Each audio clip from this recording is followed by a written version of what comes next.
Noli me tangere, Kabanata 11, ang mga makapangyarihan. Ang tunay na makapangyarihan sa Santiago ay sina Cora Padre Salve, katumbas ng kapangyarihan ng Santo Papa ng Roma. Alperes, ang pinuno ng mga gwardyang sibil, katumbas ng kapangyarihan ng hari ng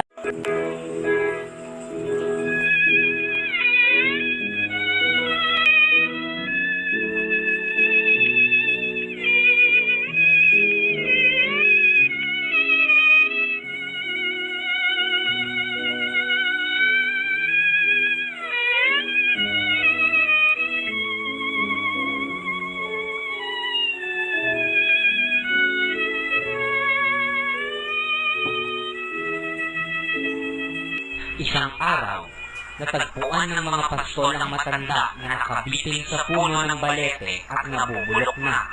Mula nooy kinatakutan na ang gubat. Ang mga hiyas na galing sa matanday, pinagtatapon ng mga babae sa ilog, at ang damit na may kanilang sinunog.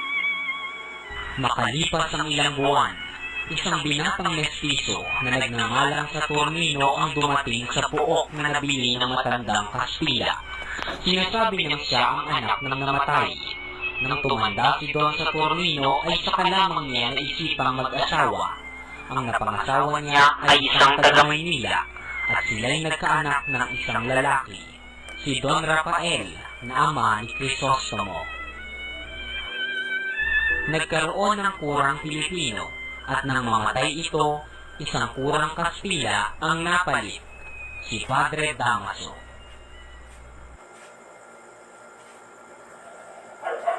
Pinakamayaman man sa bayan ng San Diego si Don Rafael at siya'y iginagalang ng lahat, ngunit hindi siya ang makapangyarihan. Hindi rin si Kapitan Tiago kahit na madalas siyang ipasalubong sa orkestra kung dumarating. Ang katotohanan ay madalas siyang pagtawanan at palihim na tawaging sa Kristang Tiago. Lalong hindi ang kapitan ng bayan sapagkat siya'y hamak na utusan lamang na maaaring kagalitan ng alkalde mayor.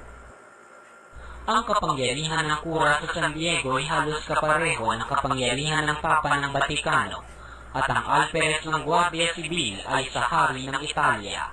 Madalas magkapingki ang dalawang makapangyarihan sapagkat nagpapaligsahan sa taglay na kapangyarihan. Si Padre Bernardo Salvi ang humanili kay Padre Damaso nang ito'y maalis sa San Diego. Siya ay bata pa, payat at masasakitin. Hindi siya nananakit gaya ni Padre Damaso. Mahilig siya sa pangingilin at pag-aayuno. Ang alperes ay popular din, ngunit sa wimpalad dahil sa pagkakapag-asawa kay Doña Consolacion.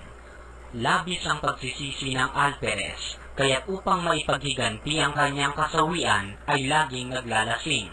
Pinahihirapan ang mga sundalo sa gitna ng matinding init ng araw, at sa tuwina ay binubugbog ang asawa.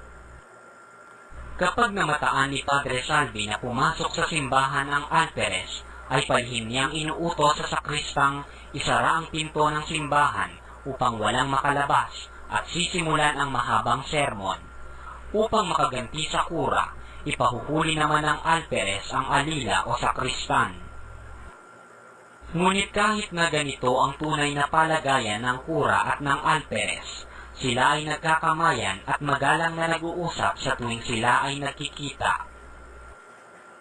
Samantala, si Doña Consolacion ay nagkakaroon lamang ng pagkakataong makapanungaw sa bintana kung natutulog ng mahimbing ang alperes sa labis na pagkalasing o pagkapagod kung tanghali. Patutungo siya sa durungawan ng nakapranelang bughaw at may sumpal na tabako sa bibig. Panlilisikan niya ng mga mata ang kinaiinisang kabataan at kukutyain ang mga nagdaraang dalaga na di alintana ang sariling mukha. Masipal ang buong libingan at pinagugubatan ng mga damo at halamang gumagatang na tanging palamutin ng mga bangkay na nahihimlay roon. Makikita sa gitna ng libingan ang malaking krus na nakatuntong sa bato. Sa paanan ng krus ay nakatambak ang maraming buto at bungo ng mga patay. mga talasalitaan.